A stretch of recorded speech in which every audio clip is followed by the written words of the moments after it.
बुमराह की लाजवाब बॉलिंग है। सो भारत ने फिर से दिखाया कि वो क्यों इतनी बड़ी टीम है, क्योंकि कॉम्बिनेशन सॉलिड है, परफॉर्मेंसेस सॉलिड है। बुमराह के पास यॉर्कर भी है, बुमराह के पास स्विंग और सीम भी है, और सबसे एक खास बात जो थी वो स्लिप कैचिंग बहुत अच्छी थी। हमने ये देखा कि उनके मेन बल्लेबाजों को उन्होंने उड़ाया, ऐसा प्रेशर बिल्ड करके रखा कि जब एक यंगस्टर आए आकाशदीप, उन्होंने भी आके इम्पैक्ट। पाकिस्तान क्रिकेट बोर्ड को एक एडवाइस करूंगा करे कि यार अगर आप कुछ भी ना करें, ना स्टेडियम बनाए ना खिलाड़ी बनाए, आप सिर्फ पिच क्यूरेटर के लिए इंडिया से एडवाइस लें कि यार हमने पिचेस बनानी है, हमने 5 दिन की पिचेस हमारे पास नहीं बन रही है। बात करूंगा वर्ल्ड क्लास बॉलर है जनाब कि इंडियन तारीख के सबसे बड़े बॉलर बन जाएंगे ये। बिल्कुल बनना चाहिए। देखिए जसप्रीत बुमराह को इस वक्त द बेस्ट कह सकते हैं, not one of the best, the best. ठीक है, पैट कमिंस भी हैं, मिचेल स्टार्क भी हैं, अपनी जगह वो भी बहुत बड़े बॉलर थे, लेकिन जिस तरह ये भारत को लेकर चल रहे हैं ना, जहां जरूरत भारत महसूस करता है ना कि हमें ब्रेक थ्रू की जरूरत है, वहां ये सुपीरियर किस्म की टीम जो WTC के 2 फाइनल्स खेली हुई है 2 गोरी टीमों के अगेंस्ट, वो बांग्लादेश से कैसे हारेगी? वो बांग्लादेश से कैसे मुझे लगी इंडियन क्रिकेट में सर वो ये है कि इंजरी के बाद जब वो वापस आए हैं, ये वही जसप्रीत बुमराह जो इंजरी से पहले थे। बिल्कुल हमारे यहाँ नसीम शाहीन सब चेंज हो गए। ये बिल्कुल आपने ये 100% बात की। बहुत ही मतलब ऐसी गेंदें करते हैं, अनप्लेबल होती है इनकी गेंदें। बहुत बाबर को आउट कर दिया बड़े इंपॉर्टेंट मौके पर वर्ल्ड कप के अंदर, रिजवान को जैसा आउट किया। मतलब आपने सही बात की कि go to bowler for any Indian. पहला ही बॉल जब बुमराह राउंड आए तो वो बैट्समैन को एंगल ऐसा क्रिएट किया कि उसको खेलना पड़ा, वहां से टॉप ऑफ ऑफ स्टंप उड़ाया और वहां पे उन्होंने आउट किया। ये पहला ओवर था। उसके बाद भी उन्होंने जबरदस्त बॉलिंग की, जहां पे राउंड द विकेट आके बॉल लेफ्टी के बाहर निकाल। ये पुरानी भारत वाली टीम नहीं है, इसमें एक नया जज्बा है, और आप वहां से परफॉर्मेंस लेते हैं प्लेस से जहां से आप एक्सपेक्ट नहीं कर रहे होते, क्योंकि भारत को घर में हराना एक तरह से नामुमकिन सा टास्क हो गया है। जय हिंद, वंदे मातरम। दोस्तों स्वागत है आपका और एक नए वीडियो में। दोस्तों भारतीय तेज गेंदबाज जसप्रीत बुमराह के पाकिस्तानी दीवाने हो गए हैं। पाकिस्तानी पूर्व क्रिकेटर रमीज राजा उनके तारीफों के पुल बांध रहा है। दोस्तों जसप्रीत बुमराह ने कल बांग्लादेश के खिलाफ बेहतरीन प्रदर्शन करते हुए उनके महत्वपूर्ण 4 विकेट चटकाए। दोस्तों जसप्रीत बुमराह एक भारतीय क्रिकेट को मिला हुआ नायाब नगीना ही समझिए, क्योंकि उनकी बॉलिंग इतनी मतलब प्रिसाइज रहती है और पिन पॉइंट यॉर्कर रहते हैं कि वर्ल्ड का कोई भी बैट्समैन उनको उनके चंगुल से बच नहीं सकता। और उनको खेलना इतना मतलब उनका यॉर्कर जो खेलना है वो इतना मुश्किल होता है कि भले भले बैट्समैन भी मतलब अपनी विकेट गंवा के वापस जाते हैं। तो दोस्तों आइए देखते हैं इस वीडियो में पाकिस्तानी बुमराह के बॉलिंग के बारे में क्या कह रहे हैं। मगर उससे पहले आप मेरे चैनल पर नए हो तो प्लीज़ चैनल को सब्सक्राइब करके बेल आइकन जरूर दबाइए ताकि अगले वीडियो की नोटिफिकेशन आपको मिलती रहे। और दोस्तों वीडियो देखते तो हो लेकिन सब्सक्राइब नहीं करते, प्लीज़ सब्सक्राइब करके हमें सपोर्ट कीजिए और वीडियो को ज़्यादा से ज़्यादा लोगों के साथ शेयर कीजिए। और दोस्तों वीडियो अंत तक देखिए, वीडियो बहुत धमाकेदार होने वाला है। मैं मिलता हूँ आपको वीडियो के अंत में।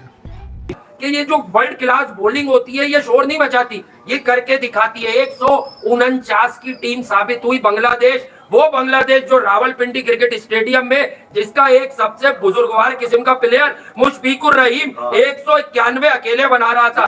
मैं सिर्फ पाकिस्तान क्रिकेट बोर्ड को एक एडवाइस करूंगा करे कि यार अगर आप कुछ भी ना करें, ना स्टेडियम बनाए ना खिलाड़ी बनाए, आप सिर्फ पिच क्यूरेटर के लिए इंडिया से एडवाइस लें कि यार हमने पिचेस बनानी है, हमने 5 दिन की पिचेस हमारे पास नहीं बन रही है। ये चिपक चना है भैया, यहाँ पर 17 विकेट गिर गए हैं, 17 विकेट गिर गए जो यहाँ का मिजाज नहीं है। पेसर्स ने नहीं, इसका मतलब अगर वर्ल्ड क्लास बॉलर तो गिर सकती है, गिर जाए तो इसका मतलब है ये यहाँ का मिजाज नहीं है। रवि शास्त्री ने सर पकड़ लिया अपना, ये कि यार 17 विकेट यहाँ तो कभी जिंदगी में वही नहीं। और कोई वर्ल्ड क्लास भी नहीं है, क्यों जो लाल लाल नजर आ रहा है ना आपको ऊपर टॉप शॉट, किसी के बारे में यह भी नहीं बताया जा रहा कि ये दोनों तरफ हिलाता है। ऊपर से आपको टॉप शॉट से लाल नजर आ रहा है ना ग्राउंड। अबे वो माइकल लाल किधर है पिच क्यूरेटर जिसने इतनी खूबसूरत पिच बनाई है? मोहसिन नकवी को चाहिए भैया अपना कोई पिच क्यूरेटर भेजे उधर। ये जो टोनी हेमिंग बुलाएगा ऑस्ट्रेलिया से, इसको बोलो उधर जाए, वहां से पूछ कर आए कि भैया आप पिच कैसे बना रहे हैं? क्यूरेटर का नहीं है भाई, पिच क्यूरेटर मसला बॉलर्स का है यार, ताकत का है, मसला बॉलिंग करने का है, बॉलिंग मेथड का है, आर्म्स का है, मोमेंटम का है, करेज का है। बुमराह एक्सेप्शनल है, आपको बताइए। आकाशदीप जो है वो डे बाय डे इंप्रूव कर रहा है और बहुत इंप्रेस कर रहा है। एक सुपीरियर किस्म की टीम जो WTC के 2 फाइनल्स खेली हुई है 2 गोरी टीमों के अगेंस्ट, वो बांग्लादेश से कैसे हारेगी? वो बांग्लादेश से कैसे हारेगी? भारत ने तबाकुन बॉलिंग करके बांग्लादेश की बैट्समैनों की कमर तोड़ दी और दिन के आगाज से ही उन्होंने बांग्लादेश के बल्लेबाजों को तिगनी का नाच नचा के रखा कि जब उनके हाथ में चीजें आ जाएं वो दे गो फॉर किल। वो प्रेशर इतना बिल्ड कर देते हैं भारतीय बॉलर जो हैं कि वो फॉल्स शॉट जो है ना खेलने पे मजबूर करते हैं। पहला ही बॉल जब बुमराह राउंड आए तो वो बैट्समैन को एंगल ऐसा क्रिएट किया कि उसको खेलना पड़ा, वहां से टॉप ऑफ ऑफ स्टंप उड़ाया और वहां पे उन्होंने आउट किया। ये पहला ओवर था। उसके बाद भी उन्होंने जबरदस्त बॉलिंग की जहां पे राउंड द विकेट आके बॉल लेफ्टी के बाहर निकालते। तो ये क्वालिटी होती है एक बॉलर की। और थ्रू आउट जिस चैनल पे उन्होंने बॉलिंग की है, उन्होंने he was asking questions through out the day. I think that is why लोग उन्हें दुनिया का नंबर 1 फास्ट बॉलर कहते हैं। There is a reason behind it, और वो रीजन ये है कि वो हर बॉल पे, हर ओवर के हर बॉल पे he kept on just asking questions to the batter, और more often than not जितना मर्जी बड़ा बल्लेबाज आ जाए वो उसको रिप थ्रू कर जाते हैं। और आज भी हमने यही देखा कि उनके मेन बल्लेबाजों को उन्होंने उड़ाया, ऐसा प्रेशर बिल्ड करके रखा कि जब एक यंगस्टर आए आकाशदीप, उन्होंने भी 44 पे 6 आउट थे, इंडिया ने वहां से 376 रन बना डाले। 149 रन पे जो है वो कहानी खत्म होगी बांग्लादेश की। और अब इंडिया के 81 पे 3 आउट है, 308 रन की लीड है। जब चाहे डिक्लेयर करें, हम कहते हैं ना सब कुछ इंडिया के हाथ में है। बट जसप्रीत बुमराह की मैं जरूर बात करूंगा, वर्ल्ड क्लास बॉलर है जनाब, और इंडिया में उनको बहुत ज्यादा हाई रेट किया जाता है, और उनका जो मजमूई स्टैट्स हैं वो बहुत ही शानदार हैं। और ऐसे लगता है कि वो ऑलरेडी, अगर आप देखें तो कपिल देव उनके बहुत बड़े लेजेंड हैं, 687 विकेट थी लेकिन 28 रन का एवरेज। आप जहीर खान को देखें 31 रन का एवरेज, राइट अप देयर। अगर आप देखते हैं जसप्रीत बुमराह मुनीर भाई 196 मैचेस में टोटल, जिसमें तमाम क्रॉस फॉर्मेट हैं, 401 विकेट सिर्फ 21 के एवरेज से, और विकेट स्ट्राइक रेट वे अबव एवरीवन 33.2। और दुनिया की कोई कंडीशन हो, वर्ल्ड कप का फाइनल हो, ऑस्ट्रेलिया हो, इंग्लैंड हो, बांग्लादेश हो, आंखें बंद करके रोहित शर्मा और उससे पहले विराट कोहली पे एतबार करते थे। आर्ग्यूबली इस वक्त दुनिया के बेहतरीन बॉलर्स में तो हैं, बट कोई शक व शुबा ही नहीं आज कि इंडियन तारीख के सबसे बड़े बॉलर बन जाएंगे। बिल्कुल बनना चाहिए। देखिए जसप्रीत बुमराह को इस वक्त द बेस्ट कह सकते हैं, not one of the best, the best. ठीक है, पैट कमिंस भी हैं, मिचेल स्टार्क भी हैं, अपनी जगह वो भी बहुत बड़े बॉलर थे। लेकिन जिस तरह ये भारत को लेकर चल रहे हैं ना, जहां जरूरत भारत महसूस करता है ना कि हमें ब्रेक थ्रू की जरूरत है, वहां ये ब्रेक थ्रू। आज भी आप देखें शादमान इस्लाम को इन्होंने आउट किया अर्ली, उसके बाद 40 रन पर 5 खिलाड़ी आउट, फिर पार्टनरशिप जमी, फिर ये 3 विकेट लेते हैं, शुरू में लेते हैं, ये प्लेयर्स को आउट करते हैं, बहुत ही मतलब ऐसी गेंदें करते हैं, अनप्लेबल होती है इनकी गेंदें। बहुत बाबर को आउट कर दिया बड़े इंपॉर्टेंट मौके पर वर्ल्ड कप के अंदर, रिजवान को जैसा आउट किया। मतलब आपने सही बात की कि go to bowler for any Indian captain. और ये वो हैं कि जिन पर एतमाद करते हैं, जब एतमाद करते हैं, जब ये एतमाद पर पूरा उतरते हैं, ये एक बहुत बड़ी चीज है। और अगर बुमराह को आप माइनस कर देंगे तो हो सकता है कि भारत की टीम, आपको पता है 2013 के बाद से होम ग्राउंड पर कोई टेस्ट सीरीज नहीं हारी, और जो ऑस्ट्रेलिया और भारत, बावजूद इसके कि विराट कोहली की फॉर्म कुछ अर्से अच्छी नहीं है, बावजूद इसके कि जो बॉर्डर गावस्कर ट्रॉफी होती है ऑस्ट्रेलिया और इंग्लैंड की, जो अब होने जा रही है 2-3 महीने में, वो 4 मरतबा लगातार भारतीय टीम जीत चुकी है, 2 मरतबा ऑस्ट्रेलिया में और 2 मरतबा। आप ये भी देखिए कि भारतीय टीम की आप प्लानिंग देखें कि उनको पता है जसप्रीत बुमराह हमारे लिए इंपॉर्टेंट है, तो उन्होंने ऑलरेडी बता दिया कि सारे मैचेस नहीं खेलेंगे, इसीलिए एक नए बॉलर को इस टेस्ट में खिलाया है। कुछ बॉलर बाद में जो कि शामिल खेलेंगे, सिराज ऑलरेडी मौजूद हैं। लेकिन जो सबसे इंपॉर्टेंट चीज, मुझे उनके ग्राफिक भी सबसे अच्छी चीज मुझे लगी इंडियन क्रिकेट में सर, वो ये है कि इंजरी के बाद जब वो वापस आए हैं, ये वही जसप्रीत बुमराह जो इंजरी से पहले थे। बिल्कुल, हमारे यहाँ नसीम, शाहीन सब चेंज हो गए। ये बिल्कुल आपने ये 100% बात कही कि अक्सर ऐसा होता है कि जब तवील इंजरी के बाद खिलाड़ी वापस आता है तो वो फॉर्म नहीं। हालांकि मुनीर भाई इनके साथ भी एक बैक साइड, आपको याद है एक मैच खेले थे, दोबारा इंजर्ड भी हुए, लेकिन उसके बाद संभल गए। इंडियन क्रिकेट ने इनके ऊपर रेस्ट नहीं लिया, रिहैब पूरा करवाया। यही मैं आपसे कहना चाह रहा हूँ, रिहैब पूरा करवाया। हमारे यहाँ क्या है कि आप मुल्तान सुल्तान के बॉलर को देखें, वो पिछले 1 साल से इंजर्ड है, एहसानुल्लाह उनको कोई पूछने वाला नहीं है। बुमराह की जो मैं पाकिस्तान से इनके बैट के एडमायर करूंगा, मतलब बड़े फोकस लगते हैं मैच के दौरान। मैंने इनको किसी फजूल सेलिब्रेशन में नहीं देखा, मैंने कोई इनके फजूल स्टेटमेंट नहीं देखे, मैंने इनकी कोई कंट्रोवर्सी नहीं देखी।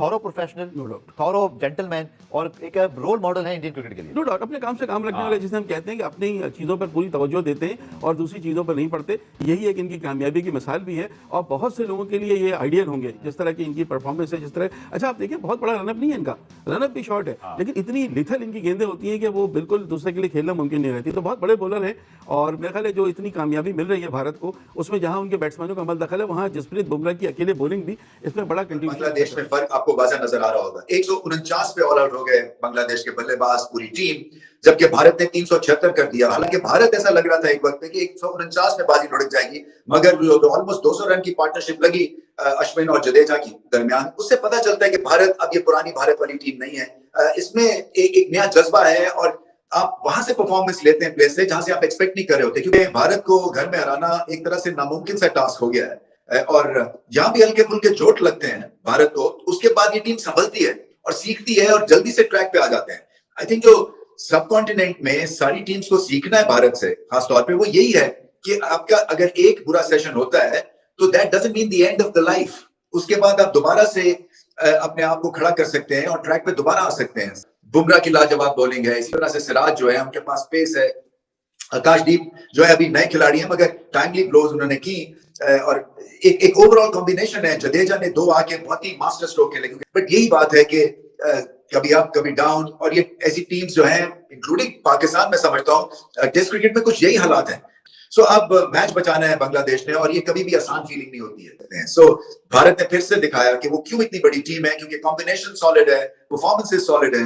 बुमराह के पास यॉर्कर भी है, बुमराह के पास स्विंग और सीम भी है, और सबसे एक खास बात जो थी वो स्लिप कैचिंग बहुत अच्छी थी भारत की। तो दोस्तों, जैसे कि आपने वीडियो में देखा कि कैसे पाकिस्तानी एक्सपर्ट्स और रमीज़ राजा जो बुमराह है उनकी तारीफ़ करते हुए नहीं थक रहे। और दोस्तों, ये तारीफ़ बनती भी है, क्योंकि Bumrah one of the best नहीं है, वो बेस्ट ही है, क्योंकि इतना लीतल, इतना सटीक गेंदबाज आज की मतलब ईरा में वर्ल्ड क्रिकेट में नहीं है। और जब कैप्टन को ज़रूरत होती है तो बुमराह हमेशा ही विकेट लेने में कामयाब रहते हैं। इसलिए मतलब हर एक कप्तान चाहता है कि बुमराह जैसा बॉलर उसकी टीम में हो, और इतने सटीक और तेज़ यॉर्कर वो डालते हैं कि कोई बैट्समैन उनसे बच नहीं पाता। तो दोस्तों, आपको बुमराह की इस परफॉर्मेंस के बारे में और भारत की टीम में प्रेजेंस के बारे में क्या लगता है, ये कमेंट में ज़रूर बताइएगा। और चैनल पर नए हो तो प्लीज़ चैनल को सब्सक्राइब करके बेल आइकन ज़रूर दबाइए, ताकि अगले वीडियो की नोटिफिकेशन आपको मिलती रहे। मैं ऐसे ही मज़ेदार वीडियोज़ आपके लिए लेके आता हूँ। आज की वीडियो में बस इतना ही, मिलता है और एक नए वीडियो के साथ। तब तक के लिए जय हिंद, वंदे मातरम।